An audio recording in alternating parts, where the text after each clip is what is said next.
So, talking about online, moving through the pandemic, and you mentioned earlier that Mhm. you managed to maintain almost your full student base. How long were Yeah, you locked down for? Just curious. about a year.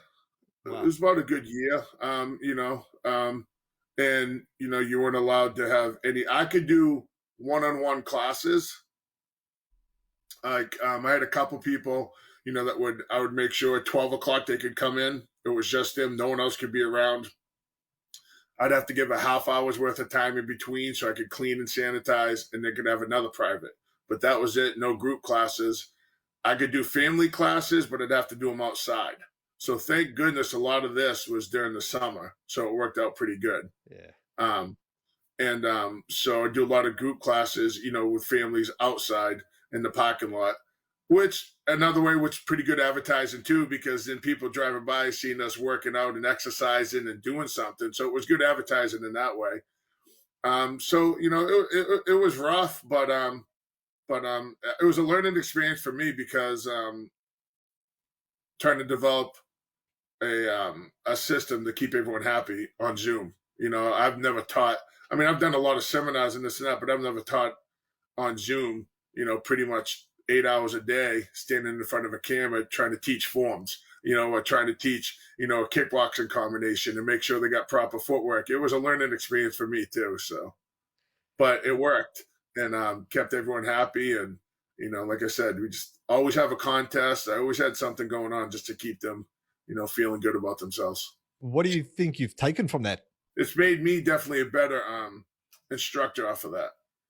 It definitely opened up my eyes a little bit. I definitely became a better. It just made me practice a little. We kind of get into our. I don't want to say a rut in a bad way, but we get in a rut in our daily routine of coming into the school, 4 o'clock class, 5 o'clock class, 6 o'clock class, and what it made me do is step out of the box a little bit. I hadn't done that for a while because I got a successful school. I'm happy. I'm always willing to grow, do what it takes, but I was, doing well. So I was like, okay. But this made me step out of the box a little bit, made me realize, okay, start training. You got to start training. You got to start using your mind, come up with these ideas, make these kids happy. Let these kids know you care. Let the parents know you care. Be BJJ MMA, make them happy, make sure, and be a coach. And so it made me step out of the box and become a better person for sure.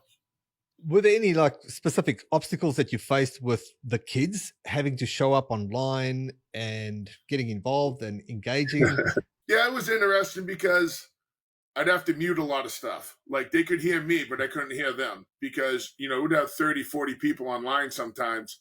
You can't everyone, they're still at home, so they still have their home lives. So you have dogs in the background or brothers and sisters poking their brothers online. And there's just, yeah, so at times it was a horror show. It was like, whoa, what's going on?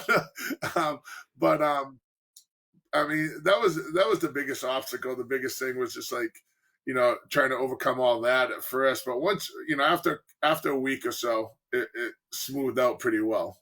And it wasn't really that bad. Trying to engage them to let them know they could do martial arts on the computer, not just play video games, is rough. Because I would have some students that would blank the screen but forget to mute it, and I could hear them playing video games in the background. So then the parents would ask me how they're doing. I'm like, I don't know. You need to ask him. He's been playing video games. So stuff like that would happen on and off. But overall, it was definitely tough keeping them engaged because they're staring at a computer screen. Even my own daughter would do karate in her bedroom, and I'd have to tell her stop jumping on the bed. Like, listen, you're in class. Stop jumping on the bed. I was trying to keep them engaged was definitely a learning experience. That's for So sure. what did you do to have that constant state change? Because I mean, you can't let them do one thing too long to get in. Yeah, boredom kicks in. I just constantly kept them moving as much as I could. Sometimes in a normal class, you take your time, you go over forms more, there's more of a pause, more of a slow. You couldn't do that online. I almost taught it like a cardio kickboxing class, where I just kept moving and moving and moving and moving and moving. Classes are only 30 minutes long, but it was like, just keep them moving. Don't give them that time to stop. Don't give them that time to think.